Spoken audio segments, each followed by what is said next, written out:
Sige na Edmond, ipasok mo na habang wala pa ang tiyo mo, sabi ng tiya Andrea sa akin.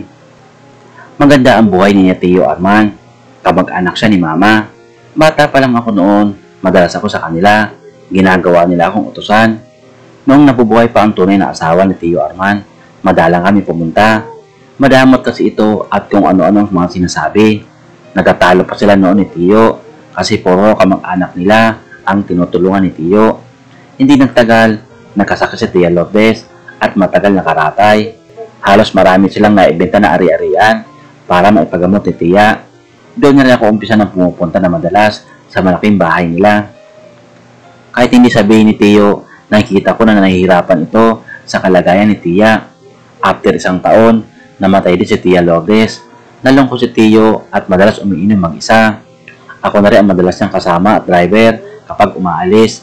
Para malibang si Tiyo, pumapasyal kami sa mga pesta at malayong kamag-anak namin.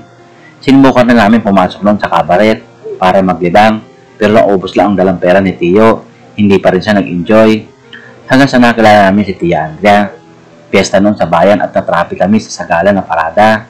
Nanood muna kami. Doon, isa pala sa Tia Andrea sa mga kasali sa sagala. Maganda, matangkad at masasabi ko ng pang-beauty queen ang dating ni Tia Andrea. Nakangiti rin si Tiyo noon at hangang-hanga kay Tia. Habang papauwi na kami, may nag-imbita sa amin na kumain sa kanila. Kilala pala si Tiyo. Pumunta kami sa malaking bahay. Doon namin muli nakita si Tia Andrea. Nalaman din ni Tiyo na bakasyonista pala sa Tia. Taga Maynila pala ito at kapag piyesa sa bayan namin, nagpupunta ito. Kamag-anak pala sila may-ari ng bahay na kinakainan namin. Andrea, parinig ka nga din eh. At ipapakilala ko sa iyo ang isa sa mayaman dito sa lugar natin. Sabi ng lalaki na kausap ni Tiyo. Doon na nagkakilala sila. Pinagmalaki pa ng kausap ni Tiyo Arman na may malawak na lupain at taniman ang Tiyo. Doon nag-umpisa ang ugnayan nila ni Tiyo. Naging magkaibigan ang dalawa hanggang sa dumadalaw na madalas si Tia doon sa bahay ni Tiyo. Sa edad ni Tiyo na 59 at si Tia Andrea naman ay 25, nagpakasal sila. Malaking kasalan ang naganap. Ang swerte ni Tiyo sa napangasawa niya. Bukod sa maganda, sobrang bait pa. Hindi tulad doon sa dating nasirang asawa ni Tiyo. Halos lahat kaming kamag-anak, kinuha ni Tia Andrea. Ang ibang lupa ni Tiyo, pinatayuan niya ng mga bahay para sa amin at mga kamag-anak. Walang tuto si Tiyo sa mga desisyon ni Tia Andrea. Naging sunod-sunuran lang siya. Kung tutuusin, mas okay naman ang ganon na ipamamahagi ni Tia ang ibang ari-arian ni Tiyo. Isa rin ako sa maswerte. Bukod sa ako ang driver nila mag-asawa, doon din ako nakatira sa bahay nila. Kung meron mang lalapit na ibang tao sa kanila, ako muna ang unang lalapitan. Kaya ang mga humihingi ng tulong kay Tiyo, sa akin nagpupunta. Magkaedad lang kami ni Tia Andrea, kaya kapag nagpipintuan kami, para lang kami magkababata. Iba kasi talaga ang mga salita ng bata kaysa matatanda. Mas kalog si Tia at tawa ng tawa kapag kaming dalawa lang sa loob ng sasakyan. Gusto nga ni Tia na Andrea lang itawag ko sa kanya. Kasi raw masyado ko siyang pinapatanda sa tawag na Tia. Kaya lang nahihiya ako kay Tiyo. Sa kapagalang na rin, may mga araw din na napapansin ko na hindi sila nag-uusap ni Tiyo. Siguro nag-aaway din sila. Kapag gaganon ang nakikita ko, tatahimik din ako. Pero kapag kaming dalawa lang ni Tia, pinapatawa ko siya. Minsan, nagkwento sa akin si Tia tungkol sa buhay niya. Mahirap daw ang pamilya nila, kaya pangarap niya talagang yumaman. Kaya kahit ano raw ay gagawin niya. Kaya na makilala niya raw si Tiyo at inalok siya ng kasal, pumayag siya agad. Akala raw niya magiging masaya siya kapag mayaman na.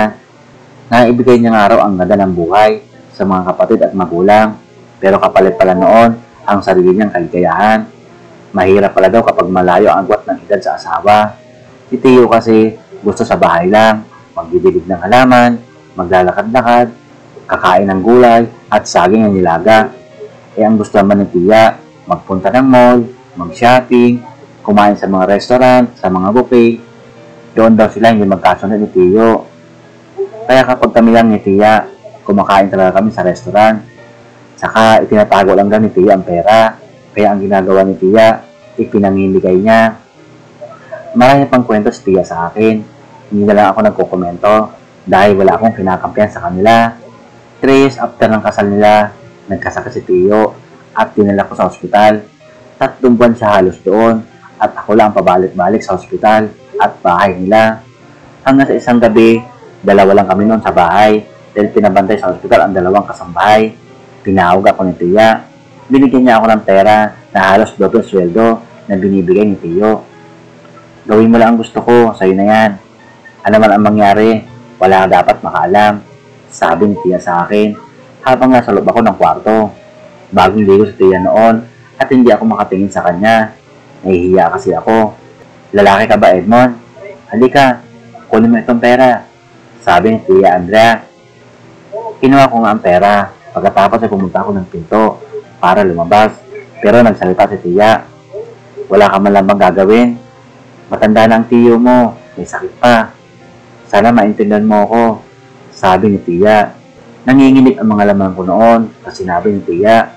Sabay na lumapit ako at ibinala ko ang pera sa kanya. Tiya, babalik na ako ng hospital. Baka hinahanap na ako ng tiyo, sabi ko agad. Pero hinawakan ni Tiya ang kamay ko. Edmond, walang makakaalam nito ha, lalo ang tiyo mo. Opo Tiya, sagot ko agad at sabay na lumabas na ako ng kwarto. Sa isip ko, hindi ko magagawa ang gusto ni Tiya. Loyal pa rin ako kay Tiyo Arman dahil sa mga utang na loob ko sa kanya. Pero kapag dumatay ang araw na wala nang asawa si Tiya, papayag na ako. Naghihinayang man ako, pero mas okay na rin yun kaysa makonsensya ako.